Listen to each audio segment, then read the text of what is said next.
I was almost as foggy as I am right now on one of my first days in seminary. It was New Testament class at 8:15 in the morning with Dr. Paul Hammer.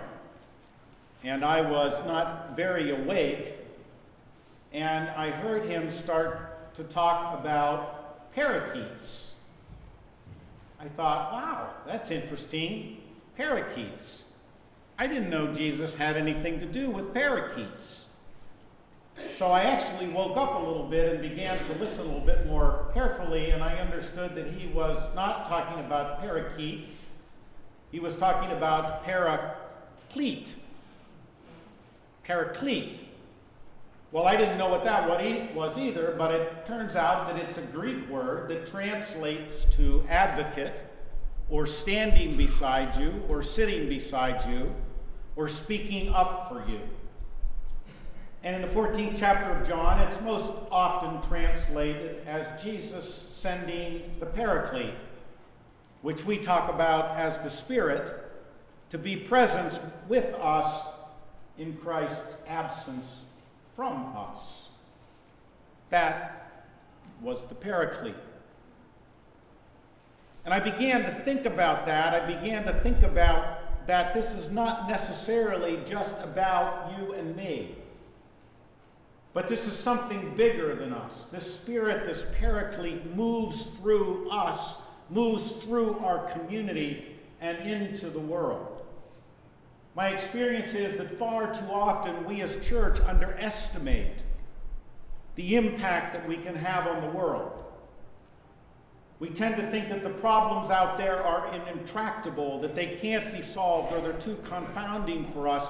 However, we as a community can and should make a difference, particularly if we allow that Spirit, that Paraclete, to move through us into our community and into our world. It can happen, and it does happen, and happens more often than you would ever think. When I was in Rhode Island, head of the Council of Churches, there was a very annoying man by the name of Henry Shelton. One of the most annoying people I've ever met. Henry was unkempt. He was a former priest. He was also like a mastiff dog that got on the back of your leg and wouldn't let go when he was concerned about something. And Henry was concerned about the homeless people of Rhode Island. He was so concerned that he knew every single one of those homeless people by name and considered them to be part of his family. He considered them each to be a brother or a sister. And I tell you, he was more than willing to give his life for them. He started a one-man nonprofit, organized primarily to see what could be done to provide decent housing and supportive services for the homeless. And he would not be deterred by anybody or anything, which is what made him so annoying. He came to see me without an appointment. He burst into my office, didn't introduce himself, and demanded that I speak at a rally at the State House on behalf of his program for the homeless. Well, I don't really like people to demand things of me. Do you? I don't like it when somebody just comes in, gotta do this, whether you like it or not. So, of course, I said to Henry, well, I'll think about it. And he looked at me and he said, what's there to think about? You're a Christian, aren't you? You're either going to live your faith or give it up, Reverend. Well, of course, that made me more stubborn. So I continued to hold out while he continued to throw right and left hooks at my conscience. Until, at last, I finally gave in and agreed to speak. On the day of the rally at the State House, everybody who was anybody in Rhode Island was there. including a bunch of legislators who I knew had absolutely no interest whatsoever in helping homeless people or anybody else for that matter. So being curious as to why they were there, I walked up and talked to them and found out that they had some bite marks in their body from Henry as well. They were there because Henry wouldn't let go. And a couple of weeks later, the bill that Henry was pushing passed both houses of the legislature and was signed into law by the governor and became unofficially known as the Henry Shelton Bill, which brought services for the first time to many of the most desperately homeless people in the state of Rhode Island. That spirit, that paraclete, that advocate worked through Henry and into the community and made a major difference in many people's lives. One person who understood the power of that spirit to make change, to make difference in what appeared to be an intractable problem. Did Henry win all the time? No, he didn't. Are there still homeless people in Rhode Island? You bet you are. Is Henry still after him? You bet he is. And he'll continue to the day he dies. Now, I thought about that, and it occurred to me that we as a community right now have an extraordinary opportunity. It hinges upon what Ed did in the children's time. Alan and Patty, as you know, are sitting at the Child Rescue Center in quarantine with dozens of children.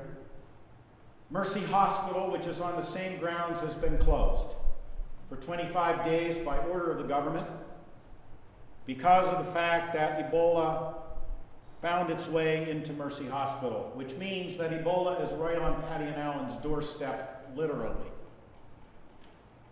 This week, I received a letter from Ginny Wagner, actually an email.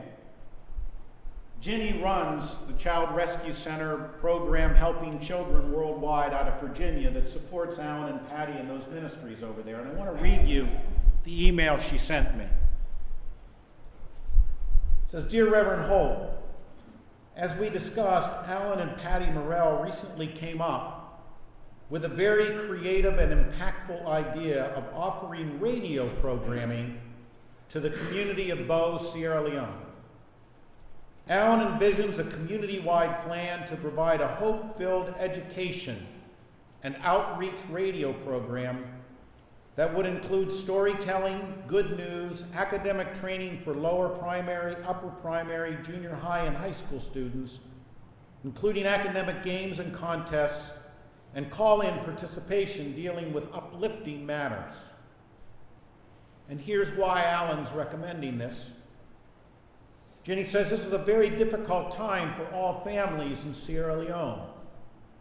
The Ministry of Education has indefinitely postponed the reopening of schools, and families are keeping their children indoors all day for fear of Ebola. Can you imagine all the children in our community being kept inside all day? This means that many children are without purposeful activities and just languishing. While most Sierra Leoneans cannot afford televisions in their homes, nearly all of them have access to radio. The brilliance of this idea is it allows the Child Rescue Center to provide hope-filled messages and education to children during this terrible crisis in their homes. Its impacts may never truly be known, but are likely to be enormous. We do not have firm cost estimates for airtime and other associated expenses at this point.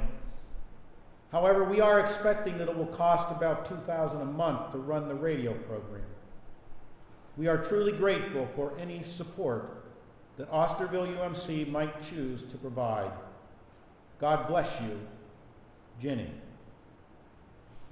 Now, isn't that just like Alan and Patty? Instead of worrying about whether or not they're going to contract Ebola, they're worried about all the children of Sierra Leone who stuck in their houses all day.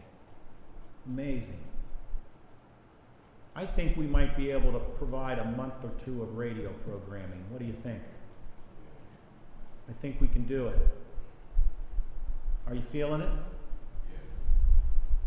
As Henry said to me, what's there to think about?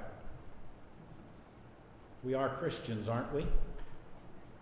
We should either live our faith or give it up. Are you feeling it? Let us be in silent prayer, and let's say a special prayer for Alan and Patty, for the children of the Child Rescue Center, for children and people all over the planet who currently are facing this horrible disease. And pray for God's blessing upon them and healing for all. Let us be in silent prayer.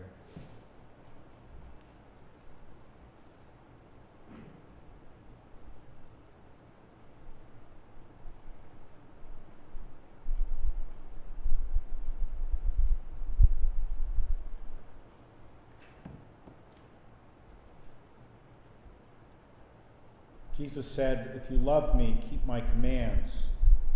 And I will ask the Father, and he will give you another advocate to help you and be with you forever, the Spirit